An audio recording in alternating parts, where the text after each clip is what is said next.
Bienvenue aujourd'hui sur Exponentiel Lifestyle. Le but de cette émission, c'est de t'équiper, te former, t'encourager afin que tu deviennes un disciple de Jésus, quelqu'un qui marche à fond pour Dieu, quelqu'un qui réalise son appel, sa destinée, sa mission de vie, tout ce que le Seigneur a prévu pour toi. Aujourd'hui, on va parler de l'un des meilleurs conseils qui existent. Je vais te dévoiler l'un des meilleurs conseils que j'ai eu dans ma vie, l'un des conseils qui va complètement révolutionner ton année. Je t'assure, c'est vraiment quelque chose de très puissant. Reste jusqu'à la fin. Je veux t'offrir, comme je le fais à chaque émission, un accès gratuit à une masterclass qui s'appelle « Comment vivre une vie sur mesure pour toi ». C'est le premier lien qui apparaît dans la description de cette vidéo et c'est un accès tout à fait gratuit à une formation pour t'aider à construire une vie qui correspond exactement à ce pourquoi tu as été créé. Et avant d'entrer dans le vif du sujet, j'aimerais également savoir d'où tu viens. On a des gens qui nous suivent de partout sur le globe, d'endroits tropicaux, d'endroits nordiques, dans l'Est, dans l'Ouest, de tous les coins de la Terre. C'est vraiment un honneur de te servir et d'être avec toi. Et ça me ferait énormément plaisir si tu prenais un instant pour juste écrire dans le chat d'où tu viens, la ville, le pays, tout ça. Ça va inspirer et on va pouvoir échanger entre nous. Je lis tous les commentaires d'ailleurs, donc n'hésite pas à commenter. Alors aujourd'hui, l'un des meilleurs conseils qui existe. En fait, c'est une émission ultra importante parce que je crois qu'elle peut affecter ton avenir, ton futur. C'est vraiment quelque chose d'ultra important aujourd'hui. Et le conseil, voici le fameux conseil, c'est apprendre des erreurs des autres. Mon ami, j'aurais tellement aimé qu'on m'enseigne ceci quand j'avais 18 ans. Ça m'aurait évité beaucoup de souffrances, beaucoup d'erreurs. Et aujourd'hui, je t'offre ce conseil. C'est comment vivre une vie où on apprend des erreurs des autres. Par exemple, j'aime beaucoup l'histoire, j'aime beaucoup également la géographie et les explorateurs, tout ça. Et par exemple, Edmund Hillary, qui est le premier homme à avoir mis le pied sur le sommet de l'Everest, la plus haute montagne du monde, en 1953, eh bien, il y a eu avant lui 9 tentatives au fil des années, des gens qui ont essayé d'atteindre le sommet et qui ont échoué.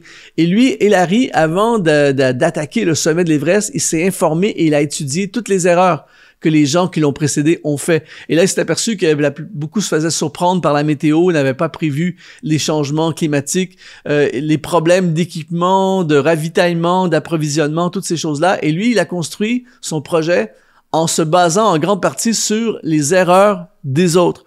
Et ça m'a fait penser au livre de l'Ecclésiaste, lorsque Salomon nous dit dans Ecclésiaste, chapitre 1, verset 9, il dit « Ce qui a été, c'est ce qui sera. Et ce qui s'est fait, c'est ce qui se fera. Il n'y a rien de nouveau sous le soleil. » Et ça, mon ami, quand tu captes cette vérité, ça change ta vie pour toujours. C'est-à-dire que ce que nous faisons en ce moment, ce que tu vis en ce moment dans ta carrière, dans ton travail, dans tes études, dans ton ministère, dans ta vie personnelle, même dans ce qui se passe globalement dans le monde autour de nous, il n'y a rien de nouveau. Ça a déjà été fait avant dans un contexte différent, avec des personnes différentes, dans une géographie différente, dans une culture différente, mais c'est toujours la même chose. Et donc, ce qu'on peut faire, c'est comme un film, de regarder les films qui nous ont précédés, c'est la même chose d'observer ce qui a été fait avant toi et moi et d'observer les erreurs.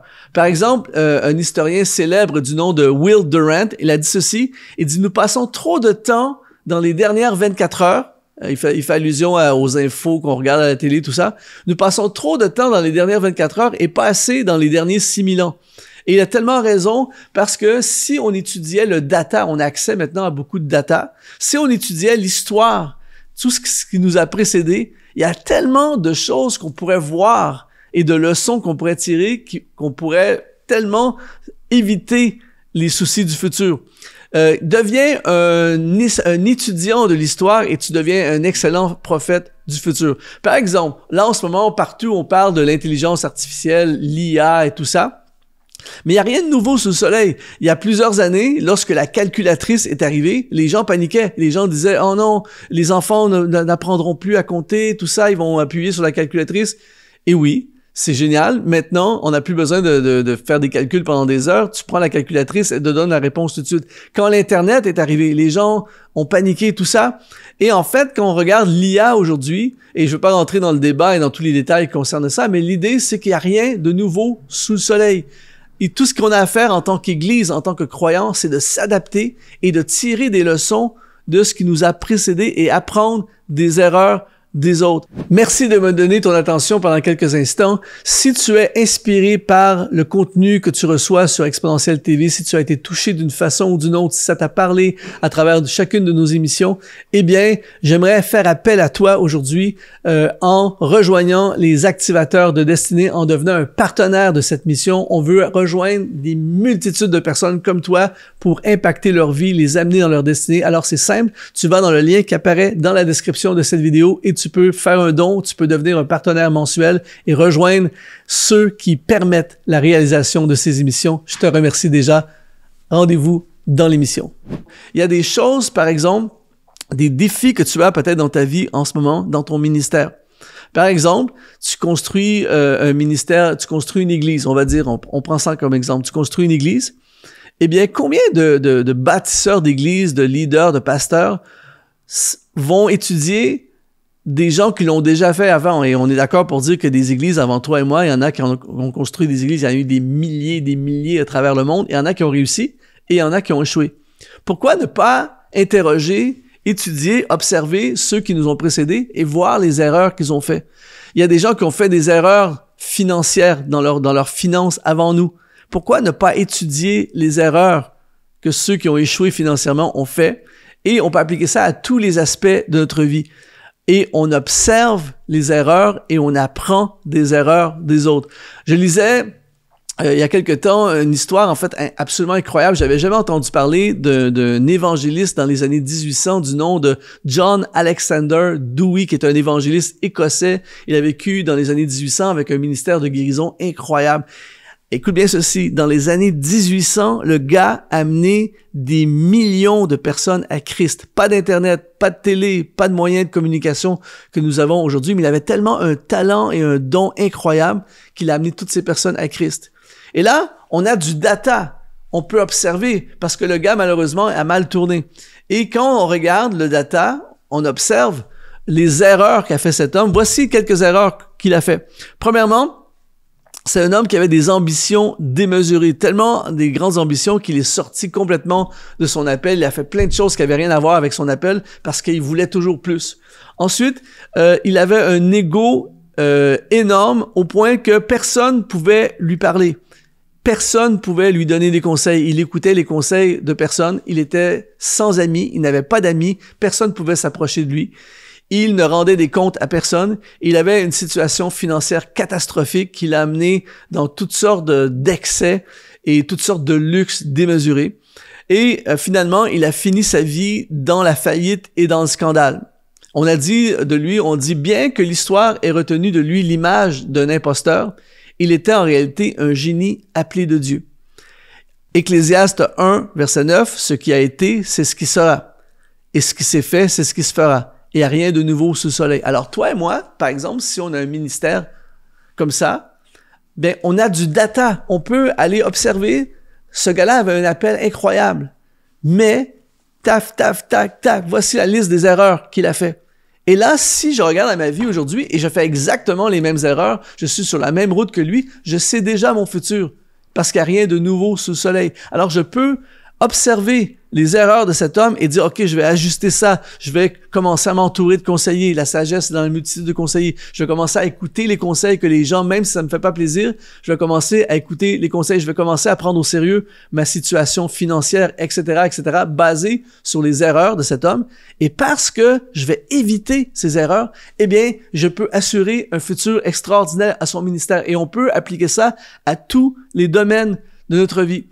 Par exemple, le nombre de personnes que j'ai vues au fil des ans qui ont marché avec Dieu et qui ont abandonné les voies de Dieu. Qu'est-ce qui est arrivé? Pourquoi une personne, il y a 20 ans, était à fond pour le Seigneur et aujourd'hui ne veut plus rien savoir des choses de Dieu, s'est éloigné complètement des voies de Dieu? Qu'est-ce qui est arrivé? Et par exemple, si j'observe les gens qui ont déjà marché à fond pour le Seigneur et qui sont éloignés du Seigneur, si j'observe leur parcours, eh bien, on voit des points communs. Par exemple, j'ai remarqué que ces personnes, souvent, avaient une accumulation de frustration et de blessures non réglées. Il y avait beaucoup d'amertume et de non-pardon. J'ai remarqué que ces personnes, souvent, avant de tout abandonner, ont commencé par s'éloigner du corps de Christ. Ensuite, j'ai remarqué que ces personnes ont commencé à tolérer dans leur vie, à laisser entrer dans leur vie un entourage, entre guillemets, toxique de gens qui ont commencé à les contaminer. Ensuite, ils ont commencé à s'ouvrir au compromis. Ils étaient complètement radicaux pour le Seigneur avant. Et là, à un moment donné, c'est plus tellement grave, ça c'est plus grave. Et tout à coup, j'ai remarqué également, point commun à toutes ces personnes, un esprit critique, un jugement facile sur les gens, un abandon de la prière et de la parole de Dieu, et un éloignement du corps de Christ, et la liste continue. Et là, tu regardes toutes ces erreurs-là, tous ces gestes-là, eh bien, les ont amenés à l'abandon de Christ. Alors, si je regarde à ma vie aujourd'hui, et disons que moi, je suis en train de faire exactement les mêmes choses, je sais déjà mon futur. Et donc, ça veut dire que je suis en danger. Mais puisque j'apprends des erreurs des autres, puisqu'il n'y a rien de nouveau sous le soleil, je peux neutraliser, dire, OK, je dois absolument changer ceci, je vais retourner dans la parole de Dieu, je vais retourner dans la parole, je vais me connecter avec le corps de Christ, je vais recommencer à servir mon Église, je vais demander pardon pour des choses qui sont dans mon cœur, je vais restaurer des conflits, je vais régler des choses parce que je ne veux pas finir comme ces personnes-là qui ont abandonné complètement les voies du Seigneur. Des gens qui étaient sincères, des gens qui aimaient Jésus, des gens qui n'avaient pas l'intention d'abandonner, mais à cause de certaines étapes que je peux voir maintenant parce que j'ai du data, eh bien, je peux protéger mon présent et mon futur. Apprends des erreurs des autres, c'est probablement l'un des meilleurs conseils. On a vu John Alexander Dewey, les erreurs qu'il a fait et ce que ça l'a amené à vivre par la suite. Maintenant, on peut regarder un gars comme Hudson Taylor. Hudson Taylor, en 1853, a gradué de l'école de médecine, a été ordonné pasteur et il est parti en 1854, pour Shanghai, en Chine. Et cet homme, il a décidé de servir le peuple et non de se servir du peuple. Il a décidé de servir Dieu de tout son cœur. Il a appris le langage chinois. Il a commencé à se vêtir comme les Chinois.